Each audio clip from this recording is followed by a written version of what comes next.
Sabda TV. Assalamualaikum warahmatullahi wabarakatuh.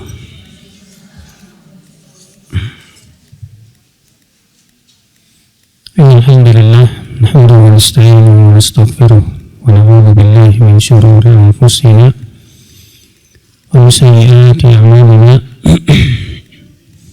Man yahdihillahu fala mudilla lahu wa man yudlil fala hadiya lahu.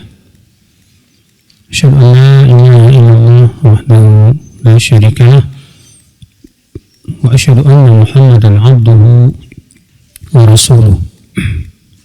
Qala Allah Ta'ala fi kitabihil karim, ya ayyuhalladzina amanu taqullaha haqqa tuqatih wa la tamutunna illa wa antum muslimun. Amma ba'd. Ibu sekalian dan bapak sekalian, kita melanjutkan kajian Sahih Bukhari atau Mukhtasar Sahih Bukhari. Kita masuk ke bab 18 ya.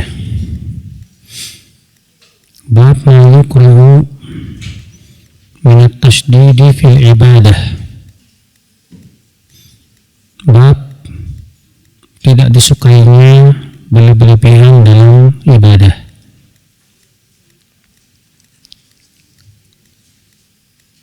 Hadis 574 An Anas bin Malik radhiyallahu anhu qala dakhala an-nabiy sallallahu alaihi wasallam fa idza hablun mamdudun baina sariyatain faqala ma hadha al-hablu qalu hadha hablun li Zainab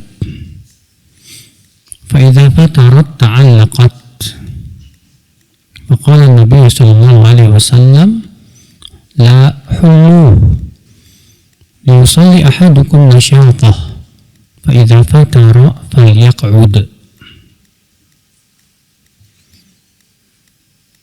Dari Anas bin Malik, semoga Allah meridainya, seorang sahabat yang mulia,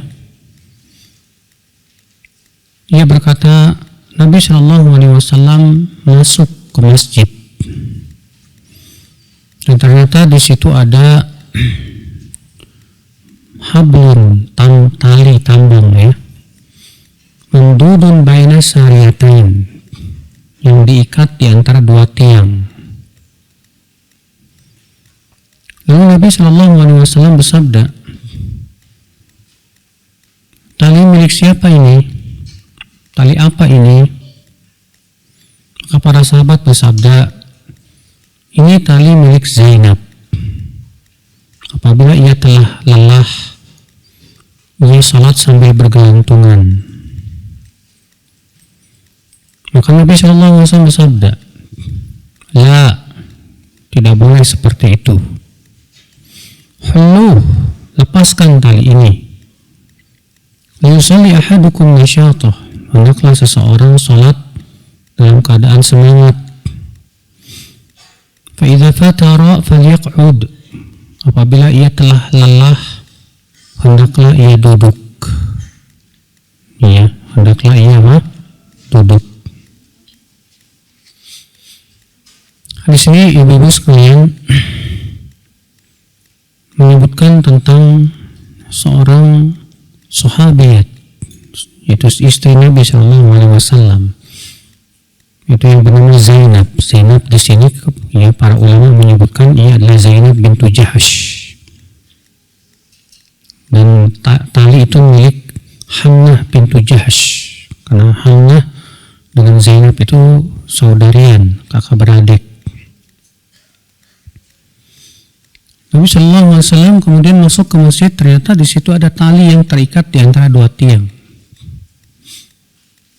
Lalu Nabi bertanya, ini tali apa? Para sahabat mengatakan itu talinya milik Zainab.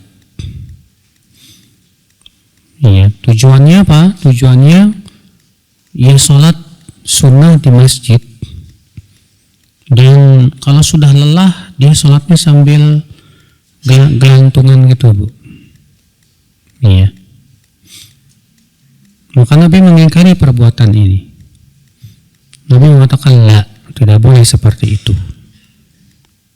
Lalu Nabi yang memberikan bimbingan bagaimana seharusnya kita sholat, ibadah. Kata Nabi, hendaklah seseorang sholat dalam keadaan apa? Nasyat, semangat. Ya. Di sini kita ambil faedah Ibu. Faedah yang pertama kata Al-Hafidz Ibnu Hajar, wa fihi, di dalam hadis ini kita ambil faedah al-hatsu 'ala al-iqtisad fil ibadah. Anjuran untuk bersikap sedang dalam ibadah. Apa sih sedang itu? Sedang itu artinya nggak berlebihan, Bu. Tapi juga tidak terlalu kurang gitu. Tapi tengah-tengah di antara itu. Karena berlebihan itu sesuatu yang dilarang dalam syariat Islam.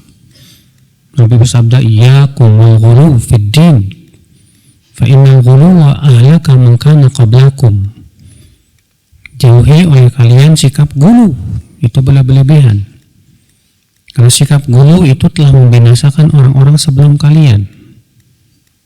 Maka hati-hati ya dengan sikap gulu ya. Dimana sikap gulu dalam segala macam perkara itu nggak bagus. Kebalikan sikap gulu apa? Terlalu kurang. Bahkan dalam masalah kehidupan dunia saja ya, sikap gulu nggak bagus. Contoh misalnya makan. Allah berfirman, wa kulu washrabu wa la tusrifu. Makan dan minumlah, tapi jangan berlebihan. Ya, karena kenapa? Kalau kita makan berlebihan akan menimbulkan banyak penyakit. Demikian pula kebalikannya, terlalu kurang.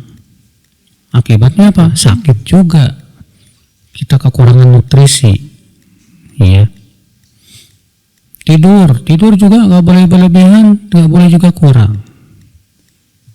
Maka tidurlah yang cukup, ya, sesuai yang dibutuhkan oleh badan.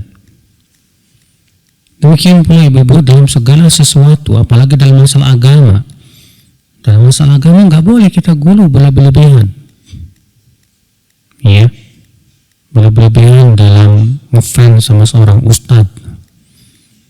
Saking ngefannya, ucapannya disamakan dengan Al-Quran bagaikan wahyu. Iya. Dan tidak boleh juga kebalikannya, meremehkan. Ya, kewajiban kita terhadap para ulama tidak berlebihan gulu sampai mengkultuskan, tidak pula meremehkan sampai akhirnya melecehkan. Tapi tengah-tengah. Iya. Faedah selanjutnya, al-amru bil iqbali 'ala al-ibadah bil nasyat. Perintah agar kita melakukan ibadah itu dalam keadaan semangat, Bu. Saat kita kuat, saat kita semangat, ya. Nah, saat itu kita lakukan ibadah. Berarti kalau kita sudah capek, sudah lelah, maka pada waktu itu, ya, kita segera jangan paksakan, jangan dipaksakan. Adapun malas, malas ini beda lagi, Bu. Kalau malas ini menunjukkan akan adanya penyakit hati gitu.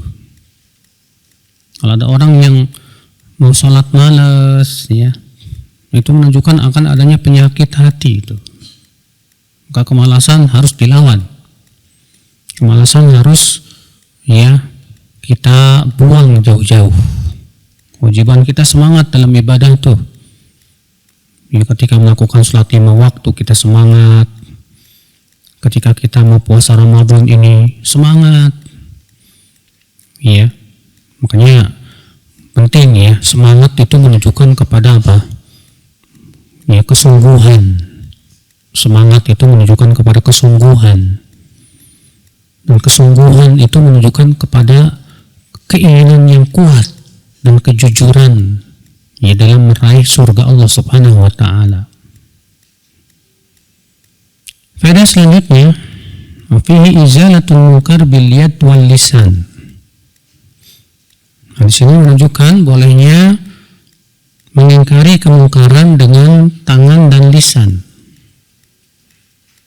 Karena di sini disebut Nabi mengingkari, Nabi bertanya, ini tali siapa ini? Tali apa ini? Ketika dijelaskan oleh para sahabat, ternyata itu tali milik seorang istri Nabi SAW. Maka Nabi pun mengingkari. Kata Nabi apa? Cabut. Ya, hulu. Ya. Nanti ini termasuk mungkar tidak? Berlebihan. Bermasuk mungkar. Dari itu ibu-ibu misalnya kalau ibu melihat ada orang yang pas pengajian ngobrol, kewajiban ibu yang sampingnya negur, jangan ngobrol. Ya. Kenapa? Karena itu mungkar, Bu. Karena itu perkara yang tidak baik. Atau misalnya temannya ibu malah tidur, ngorok. Bangunin, Bu. Jangan dibiarin. Kasihan jauh-jauh datang ke sini cuma mau tidur doang. Ya. Ini ibu-ibu sekalian, penting ibu-ibu berada di rumah. Jangan pernah lepas dari amar ma'ruf nahi mungkar. Faedah selanjutnya, jawazu tanafulin nisa fil masjid. Bolehnya seorang wanita sholat sunnah di masjid. Kenapa? Di sini Zainab bintu Jahash, istri Nabi SAW, sholatnya di masjid sampai ia mengikat tali di antara dua tiang untuk bisa sholat di situ. Dan Nabi tidak mengingkari, walaupun tentunya yang lebih utama hendaknya wanita sholat di mana? Di rumahnya. Ya. Faedah selanjutnya, ustudilla bihi ala karahati ta'alluq fil habl fi shalah. Di sini dijadikan dalil makruhnya sholat sambil bergelantungan. Sholat sambil nyender misalnya ke tembok atau yang semakna dengannya. Maka semua itu makruh, ibu-ibu sekalian. Ya.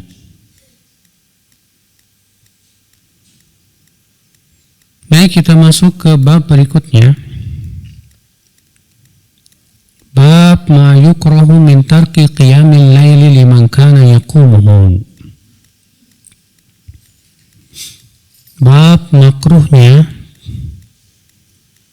meninggalkan sholat malam bagi orang yang sudah biasa melakukannya.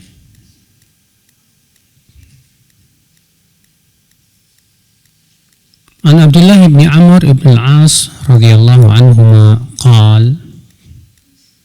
qala li Rasulullah sallallahu alaihi wasallam, ya Abdullah, la takun mithla fulan kana yaqumul lail fataraka qiyamul lail.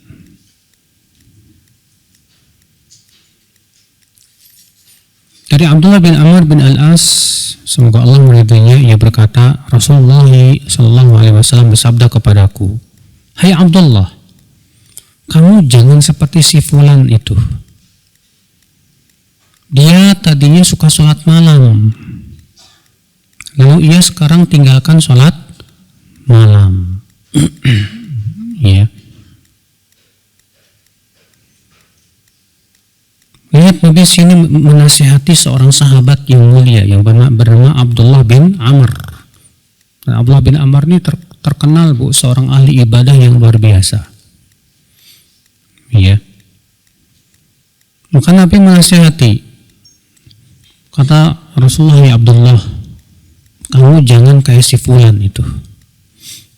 Di sini tidak disebutkan namanya. Ya.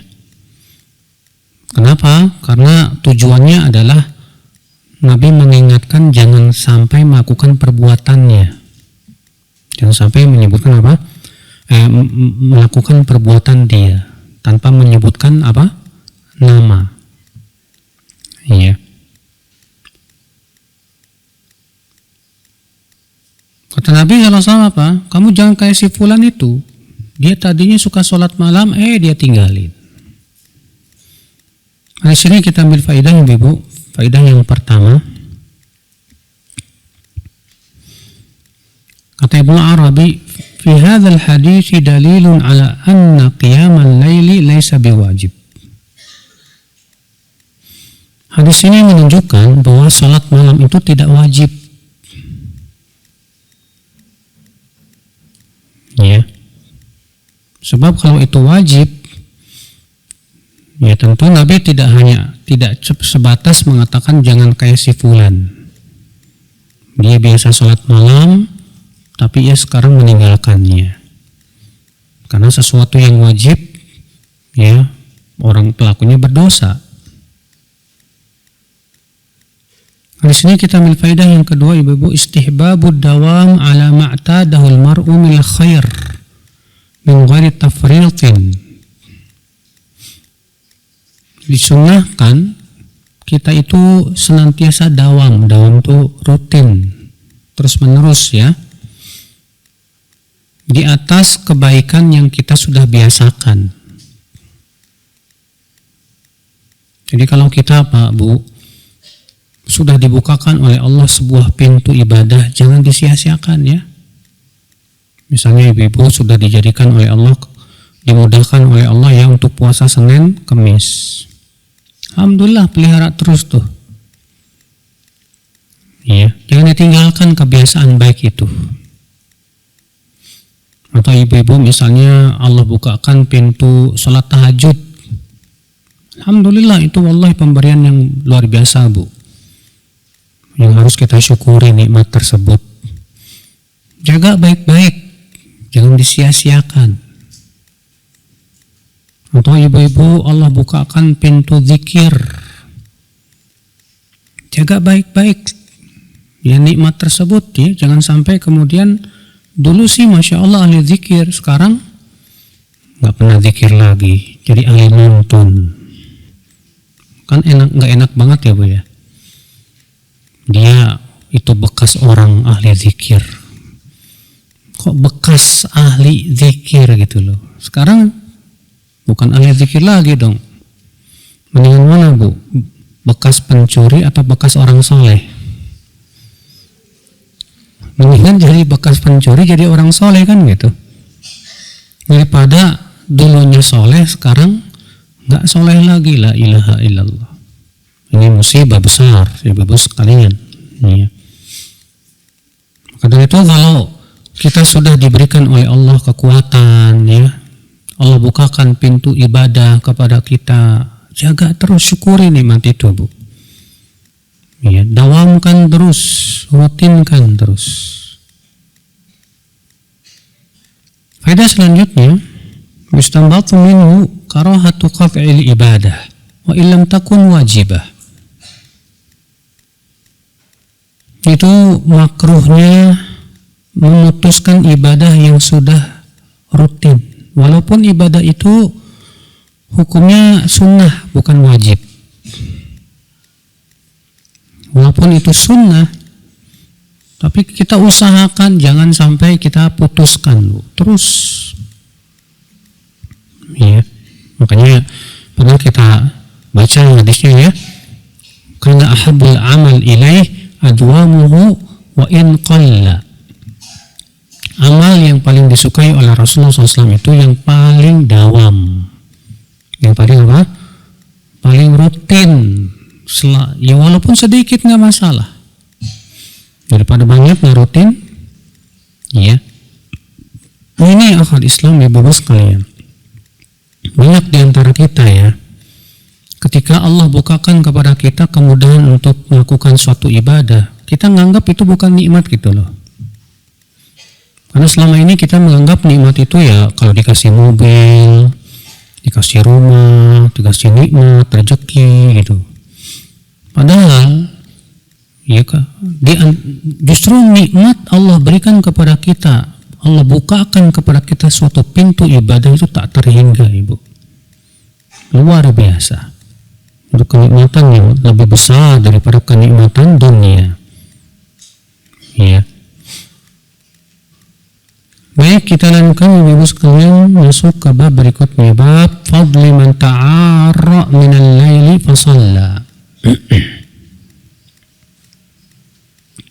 Bab keutamaan orang yang bangun malam di waktu malam.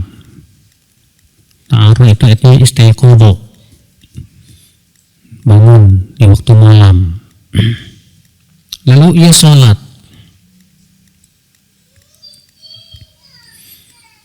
Hadis 576.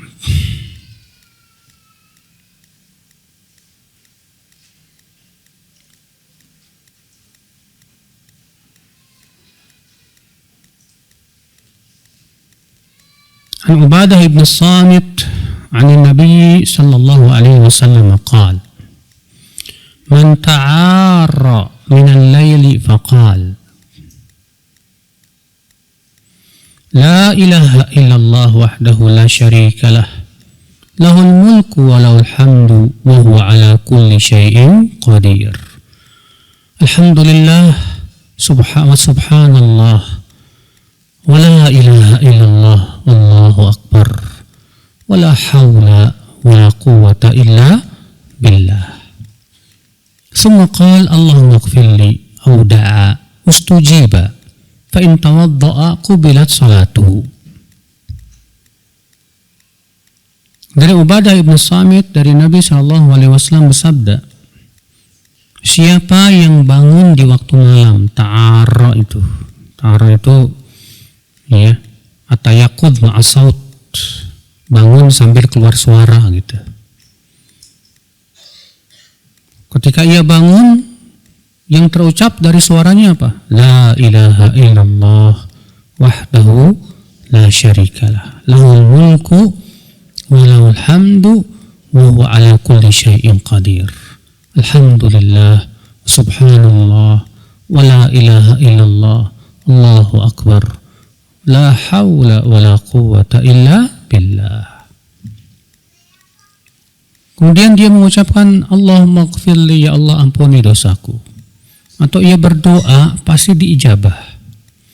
Dan jika ia berwudu maka pasti sholatnya diterima. Iya. Di sini ibu-ibu menunjukkan keutamaan orang yang lisannya terbiasa zikir. Sampai-sampai bangun malam pun ya, yang pertama kali diucapkan adalah zikir. Iya, ketika ia bangun awal harinya, saat ia bangun tidur, pertama yang diucapkan ternyata zikir isinya. Subhanallah, ini luar biasa. Berarti orang ini memang lisannya sudah terbiasa apa? Zikir, Bu. Orang kalau sudah terbiasa zikir, Bu, kalau marah pun yang keluar zikir biasanya, Bu. Ibu lagi marah sama anak, Allah yahdik, ya. Isinya doa, semoga Allah memberi kamu hidayah. Ya. Orang kalau sering zikir begitu, marah isinya zikir, terkejut isinya zikir, terkagum-kagum isinya zikir. Ya. Tapi orang kalau jarang zikir, marah isinya apa, Bu? Kebun binatang, setan lo, anjing lo, ya, dan yang lainnya. Ketika dia kagum, tepuk tangan, nggak ada zikir. Makanya di sini Nabi SAW memuji ini orang yang bangun tidur. Di awal bangun tidur, ternyata yang terucap dari lisannya apa? Zikir. Di sini kita ambil faedah, ibu-ibu, keutamaan zikir ini di waktu bangun tidur. La ilaha illallah wahdahu la syarikalah. La ilaha illallah, tidak ada ilah yang berhak diibadahi kecuali siapa? Allah saja. Tidak ada sekutu baginya. Lahul mulku wa lahul hamdu. Milik Allah lah kerajaan dan milik Allah lah seluruh pujian. Ya. Wa huwa ala kulli syai'in qadir. dan Allah kuasa atas segala sesuatu. Ini diucapkannya sambil diyakini betul, Bu, dengan hati. Alhamdulillah, segala puji bagi Allah. Subhanallah, maha suci Allah. Wala ilaha illallah. Wallahu akbar. Kemudian mengucapkan wala haula wala quwwata illa billah. Tidak ada daya dan upaya kecuali dengan izin Allah. Ya, nah, jangan lupa ini. Kalau saya baca yang lain boleh nggak apa-apa. Misalnya Alhamdulillahilladzi ahyana ba'dama amatana wa ilaihin nusyur. Ya, tapi ucapan ini lebih utama, Bu. Kenapa? Karena ini mengandung pujian dengan kalimat-kalimat yang luar biasa.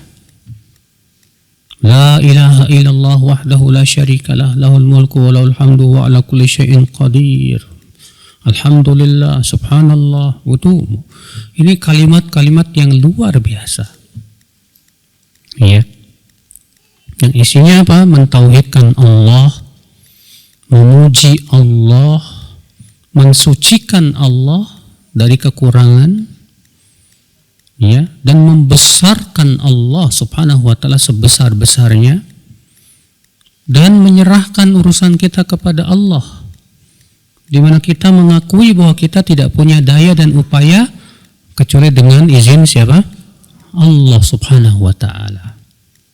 Ini Masya Allah terkumpul dalam ucapan ini, Bu, semua kalimat-kalimat yang sangat dicintai oleh Allah Subhanahu wa taala. Iya. Di sini kita ambil faedah yang ketiga, Ibu-ibu. Ya. Kedua, ketiga, sekarang ketiga nih. Kan yang pertama apa? Utamaan orang yang terbiasa lisannya mengucapkan apa? Zikir. Yang kedua apa? Disunahkan ketika bangun di waktu malam mengucapkan doa dan mengucapkan zikir ini. Yang ketiga, yang bisa kepetik dari hadis ini, Ibu, itu disunahkan setelahnya kita berdoa. Disunahkan setelahnya kita apa? Berdoa dengan mengatakan Allahumma gfirli, ya Allah ampuni dosaku. Atau doa yang lainnya. Ustujiba, kata Rasulullah, pasti diijabah doanya itu. Ya. Itu menunjukkan, Ibu-ibu, bahwa orang yang berdoa dan sebelum berdoa ia memuji-muji Allah dengan pujian yang luar biasa, maka doanya diijabah. Kemudian Nabi bersabda, jika ia berwudu maka akan diterima sholatnya. Ini menunjukkan anjuran, ya, untuk sholat malam. Setelah mengucapkan ucapan-ucapan yang luar biasa tadi. Nah, ini Ibu sekalian. Jadi jangan sampai kita bangun cuma kencing doang, balik lagi ke kasur, bobok deh sampai subuh. Ya, sayang banget. Padahal itu kesempatan untuk bisa mendapatkan pahala yang besar. Ya. Kita lanjutkan hadis 577.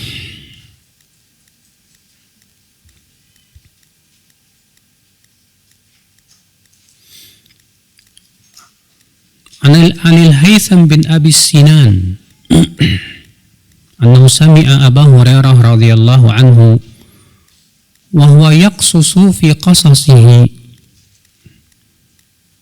wa huwa yadhkuru Rasulullah wa huwa yaqussu fi qasasihi wa huwa yadhkuru Rasulullah sallallahu alaihi wasallam inna akhan lakum la yaqulur rafath, yakni Abdullah bin Rawahah.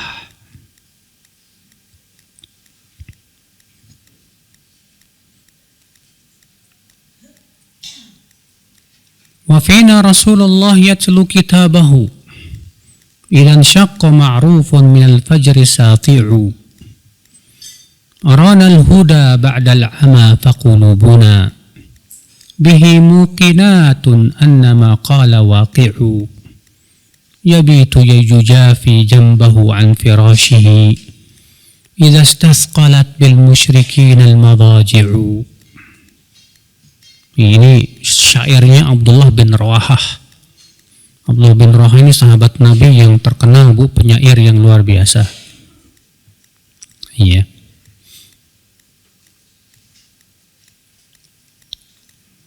Dari Al-Haytham bin Abi Sinan bahwa ia mendengar Abu Hurairah radhiyallahu anhu yang sedang menceritakan kisahnya.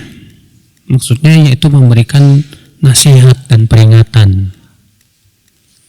Dan ia menyebutkan Rasulullah SAW bersabda, sesungguhnya saudara kalian tidak mengucapkan kata-kata yang kotor.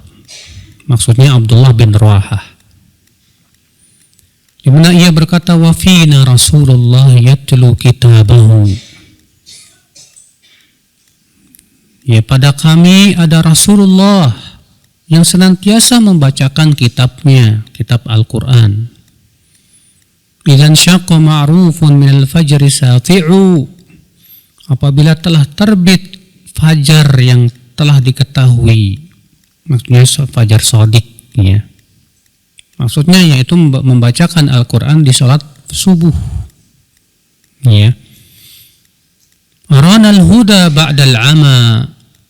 Beliau memperlihatkan kepada kami hidayah setelah buta. Artinya setelah hati kami buta, tidak bisa melihat, tidak mengetahui kebenaran.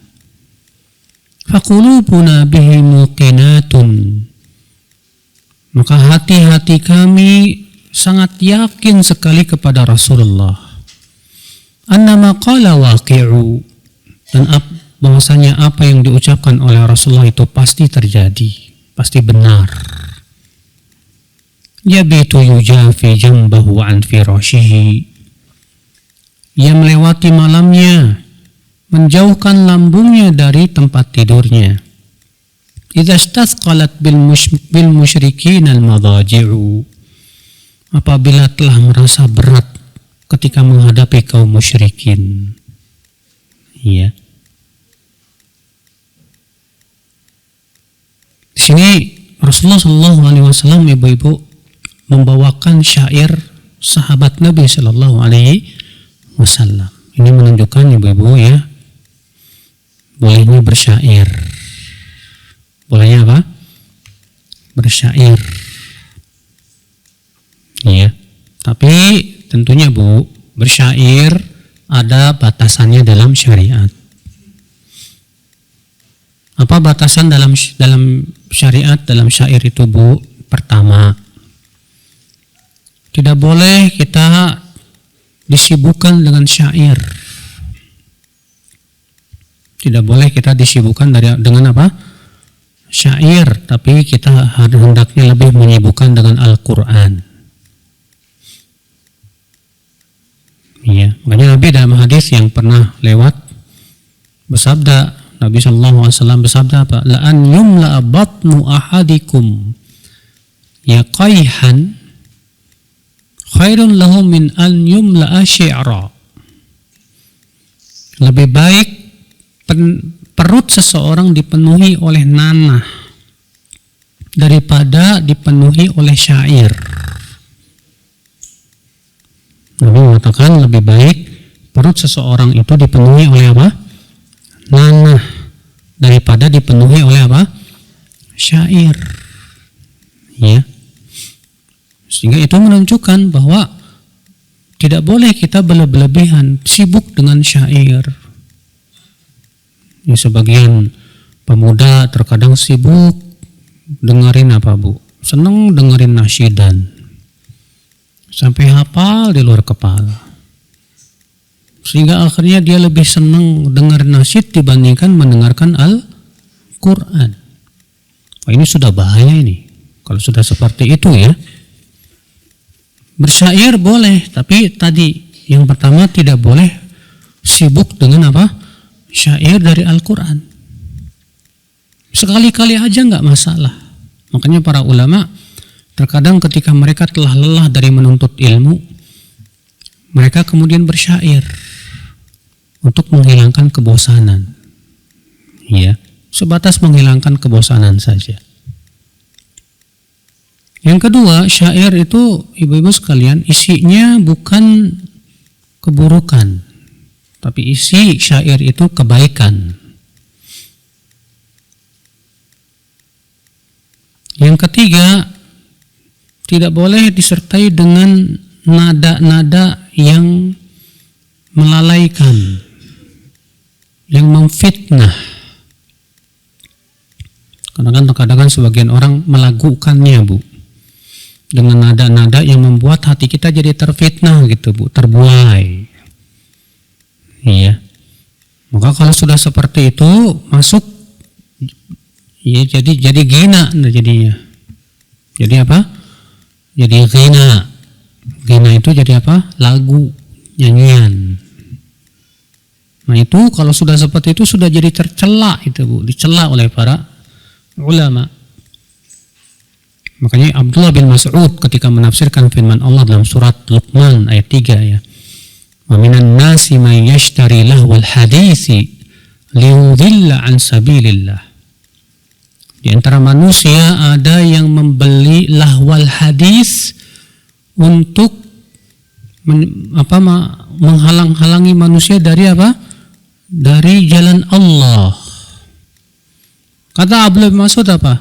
Demi Allah, yang dimaksud ayat ini adalah al-ghina, lagu.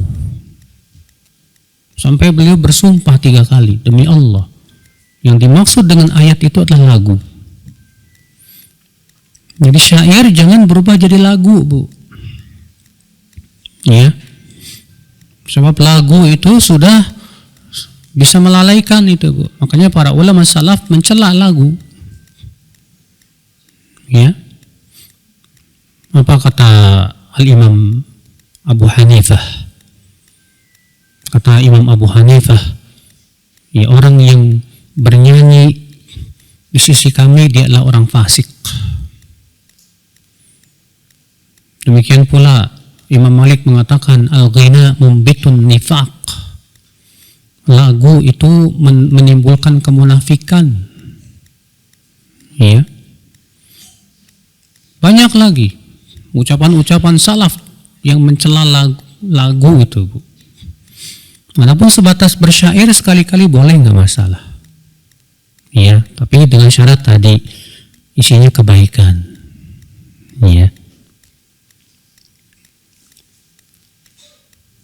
Di sini Rasulullah membawakan syairnya seorang sahabat yang bernama Abdullah bin Rawahah. Dengan Abdullah bin Rawahah beliau mati syahid di perang Mu'tah. Wa fina Rasulullah yatlu kitabahu idan syaqqa ma'rufun minal fajri sati'u. Pada kami ada Rasulullah yang senantiasa membacakan Al-Quran. Iya. Itu menunjukkan akan keagungan orang yang senantiasa membacakan Al-Quran dan memahamkan manusia tentang Al-Quran. Makanya Rasulullah SAW sabda apa? Khairukum man ta'allama al-Qur'ana wa 'allamah. Sebaik-baik kalian adalah yang mempelajari Al-Quran dan mengajarkan Al-Quran. Ya, kita usahakan, Bu, gimana caranya hati kita itu lebih asyik dengan Quran gitu, Bu. Daripada mendengarin nyanyian. Ya. Apalagi musik, na'udzubillah. Masalahnya ini susah nih. Al-Quran dan nyanyian tuh nggak bisa bersatu masalahnya, Bu. Kata Al-Imam Ibnu Qayyim, tidak akan bertemu dua cinta dalam satu hati seorang hamba. Yang pertama cinta Al-Quran, yang kedua cinta nyanyian. Nggak bakalan ketemu itu. Orang yang hatinya cinta Al-Quran dia nggak suka nyanyian. Orang yang suka cinta nyanyian nggak suka Al-Quran. Lihatlah, makanya sama ibu, para penyanyi itu memang suka baca Quran, jarang baca Qurannya. Kenapa? Karena ya lebih mengasyikkan di hatinya itu nyanyian. Makanya Allah mengatakan wasyu'ara'u yattabi'uhumul ghawun. Para penyanyi itu pengikutnya adalah ghawun, orang-orang yang tersesat. Kayak kalau lagi konser ya Bu ya, yang hadir memang para ulama? Bukan. Ya. Saat konser yang hadir ya para juhala, Bu. Joget-joget sana semeri, ya Allah. Nah, ibu-ibu sekalian, kita sebagai seorang yang menginginkan kehidupan akhirat, tentunya berusaha gimana supaya hati kita itu dihiasi dengan Al-Quran. Lisan kita itu senang membaca Al-Quran. Itu yang kita inginkan, Bu. Jadi Al-Quran itu terasa indah gitu di hati kita. Karena Al-Quran isinya apa, Bu? Hidayah. Kata beliau, kata Abdullah bin Raha, aranal huda ba'dal ama. Rasulullah SAW memperlihatkan kepada kami hidayah setelah buta hati kami itu. Ya, karena kaum musyrik, para sahabat tadinya musyrik, tidak mengenal mana yang hak, mana yang batil, tidak mengenal tentang tauhid, tentang hakikat kehidupan. Setelah Rasulullah datang, maka Rasul beliau pun mengeluarkan mereka dari kegelapan menuju terang benderang. Maka siapapun yang mengikuti Rasulullah, dia pasti tertunjuk, Bu. Dia akan mendapatkan petunjuk. Tapi siapa yang mencari petunjuk selain petunjuk Rasulullah, dia pasti tersesat. Ya. Faqulubuna bihi muqinatun annama qala waqi'u. Dan hati kami sangat yakin bahwa yang diucapkan oleh beliau itu pasti terjadi dan benar. Memang benar. Dan kita bisa melihat dengan mata kepala semua yang Rasulullah kabarkan tentang apa yang akan terjadi, semua terjadi, benar. Ketika Rasulullah mengabarkan tentang tanda-tanda hari kiamat, kita lihat benar. Ya. Terjadi semuanya. Maka yang belum terjadi pasti akan terjadi. Sebagaimana yang ya, kita sudah melihatnya dengan mata kepala kita. Makanya ya, orang yang mengingkari kebenaran Rasulullah SAW itu biasanya orang yang hatinya sudah tertutup matanya, Pak Bu. Karena bukti-bukti akan kebenaran Rasul sudah sangat jelas banget kok, terang benderang. Ya, buktinya apa? Semua yang Rasulullah kabarkan di masa depan terjadi. Bukankah itu menunjukkan bahwa Rasulullah tidak berbicara dari hawa nafsu, tapi berdasarkan wahyu Allah Rabbul Alamin? Ya. Kemudian beliau berkata, yabitu yujafi jambahu an firashihi idza istasqalat bil musyrikin al madaji'u. Ia melewati malamnya, menjauhkan lambungnya dari tempat tidurnya ketika apabila ia telah merasakan ya berat menghadapi kaum musyrikin. Ini menunjukkan, Bu ya, seorang dai saat ia telah merasa berat dalam dakwahnya menghadapi kaumnya, maka hendaklah ia segera bangun tidur di waktu malam. Makanya Rasulullah SAW ya saat berdakwah di Mekah dengan menghadapi kaum musyrikin yang begitu sangat keras penentangannya ya, ternyata yang diperintahkan oleh Allah adalah salat malam, Bu. Allah berfirman, ya ayyuhal muzammil qumil laila illa qalila nisfahu aw inqus minhu qalila aw zid alaihi warattilil qur'ana tartila. Tuh lihat, demikian pula Ibu, Rasulullah menganjurkan kita yang hidup di zaman yang penuh fitnah untuk banyak-banyak ibadah di waktu malam. Sebagaimana dalam hadis yang pernah lewat juga ya, di mana Rasulullah SAW suatu malam bangun dan berkata la ilaha illallah. Ya, kata Rasulullah, la ilaha illallah. Fitnah apa yang madza unzilatil lailah minal fitan? Fitnah apa yang diturunkan di malam ini? Wa madza unzilat minal khazain, dan perbendaharaan apa yang Allah turunkan di malam ini. Rasulullah terkejut karena di malam itu Allah turunkan fitnah. Apa kata Rasulullah? Man yuqidli sahibal hujar, siapakah yang mau membangunkan pemilik kamar itu? Rubba kasiyatin fid dunya 'ariyah fil akhirah. Berapa banyak orang yang berpakaian di dunia ternyata telanjang nanti di akhirat, nggak dikasih pakaian. Maka ya pernah kita bahas hadis itu, Bu. Hadis itu menunjukkan anjuran bahwa kita ini hendaknya banyak-banyak ibadah, terutama sholat malam di zaman fitnah ini, Bu. Sekarang ini zaman fitnah yang dahsyat banget, Bu. Fitnah syahwat di mana-mana, fitnah syubuhat di mana-mana. Banyak orang yang tadinya istiqamah akhirnya terhempas oleh syubuhat. Kalau kita tidak banyak-banyak mendekatkan diri kepada Allah, mungkin kita tidak akan kuat menghadapi fitnah-fitnah yang luar biasa seperti ini. Ya. Ini Ibu sekalian. Baik, kita lanjutkan ke bab berikutnya. Bab al-mudawamati ala raq'atail fajr. Bab mendawamkan 2 rakaat fajar, maksudnya qabliyah subuh. Mendawamkan 2 rakaat fajar, yang dimaksud dengan 2 rakaat fajar adalah 2 rakaat qabliyah subuh. An Aisyah radhiyallahu anha qalat, shalla an-nabiy sallallahu alaihi wasallam al-isya, thumma shalla 8 raka'at,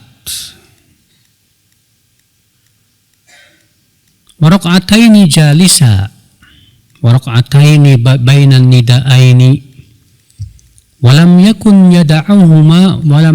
yada'uhuma abada. Dari Aisyah, semoga Allah meridainya, ia berkata, Nabi Shallallahu Alaihi Wasallam sholat isya, kemudian beliau sholat 8 rakaat. Demikian dalam lafaz ini, dalam hadis ini.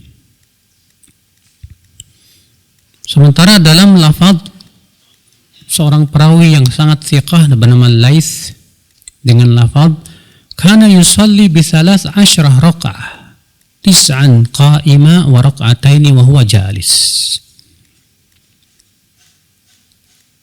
Adalah beliau kemudian sholat 13 rakaat, 9 rakaat sambil berdiri dan 2 rakaatnya lagi duduk. Sementara dalam hadis ini kemudian beliau sholat 8 rakaat, maksudnya sambil berdiri, dan 2 rakaat sambil duduk. Tapi di sini tidak disebutkan witir. Akan tetapi dalam riwayat Laits tadi yang sudah kita sebutkan ya, bahwa beliau sholat 13 rakaat.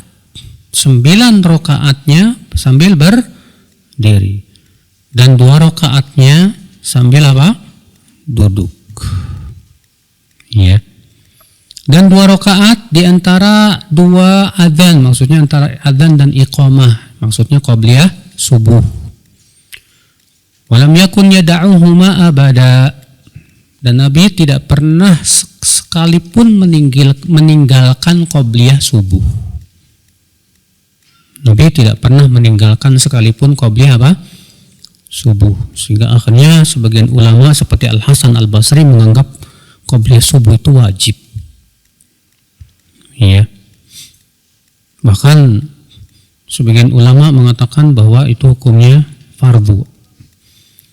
Akan tetapi pendapat yang sahih, pendapat jumhur, mazhab yang 4 mengatakan bahwa qabliyah subuh itu hukumnya sunnah. Tapi sunnahnya muakkad, sunnah yang sangat ditekankan sekali. Ya. Di sini kita ambil faedah ibu-ibu.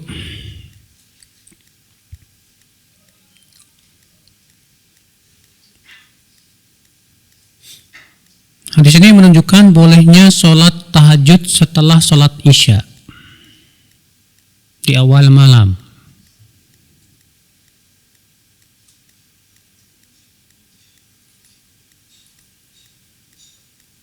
Karena Aisyah mengatakan beliau sholat isya, kemudian sholat 8 rakaat.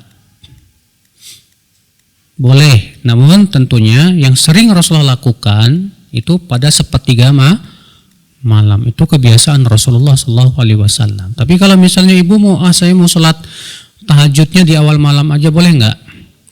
Boleh, apa-apa. Karena waktu tahajud itu dimulai dari semenjak setelah isya sampai terbit fajar. Ya. Walaupun ya hadis ini sebetulnya tidak menunjukkan secara sharih bahwa Nabi sholat di awal malam. Kenapa demikian? Karena di situ dengan lafaz thumma. Dengan lafaz apa? Thumma. Dan thumma itu dalam bahasa Arab biasanya untuk menunjukkan adanya jeda yang cukup panjang. Adanya jeda yang cukup apa? Panjang. Ya. Kalau jedanya sebentar biasanya sih pakai fa. Biasanya pakai apa? Fa. Tapi kalau jedanya lumayan panjang, biasanya pakai apa? Thumma. Hadis ini menunjukkan ibu-ibu sekalian,